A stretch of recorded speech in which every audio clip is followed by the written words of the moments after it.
साबिर एक छोटे से गांव छतनूर में रहता था।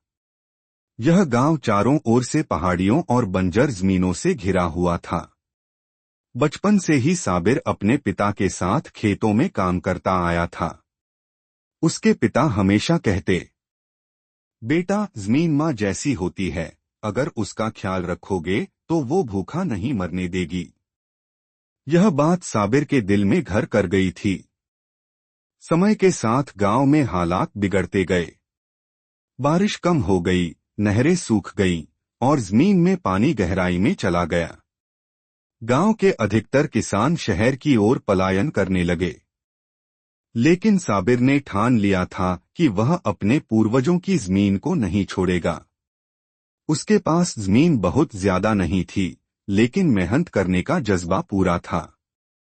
जब चारों ओर से नाउम्मीदी का माहौल था, तब साबिर ने एक नया रास्ता अपनाने का फैसला किया। उसने पुराने तरीकों की जगह आधुनिक कृषि तकनीकें सीखनी शुरू की।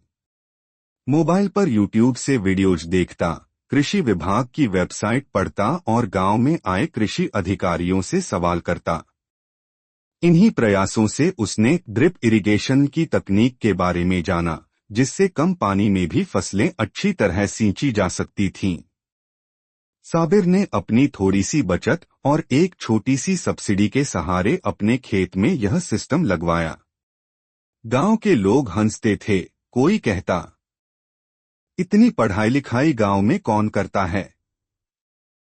तो कोई कहता, यह सब शहरी बातें हैं, यहां नहीं चलेंगी। पर साबिर ने किसी की न सुनी। उसने जैविक खाद तैयार करना सीखा, मिट्टी की जांच करवाई और यह जाना कि किस जमीन में कौन सी फसल उपजाऊ होती है। उसने गेहूं, मूली और पालक जैसी फसलें उगाईं और पहली ही फसल में उसकी मेहनत रंग लाई। जब बाकी खेत सूखे पड़े थे, साबिर के खेत में हरियाली लहरा रही थी। उसकी फसलें ताजा, स्वादिष्ट और जैविक थीं।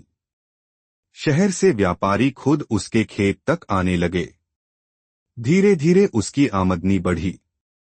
वह अब महीने में सिर्फ फसल ही नहीं, अपने ज्ञान से भी कमा रहा था। आसपास के किसान अब उससे सलाह लेने आने लगे।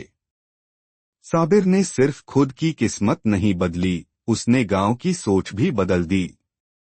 अब गांव के युवाओं को वह खुद ट्रेनिंग देता है और महिलाओं को घर पर ही जैविक खाद और सब्जियां उगाने की ट्रेनिंग देने लगा है। उसके खेत अब एक मॉडल फार्म बन चुके हैं, जहां दूर दूर से लोग सीखने आते हैं। जहां कभी लोग उसका मजाक उड़ाते थे, अब वही लोग कहते हैं, साबिर की मेहनत ने छतनूर को जगा दिया।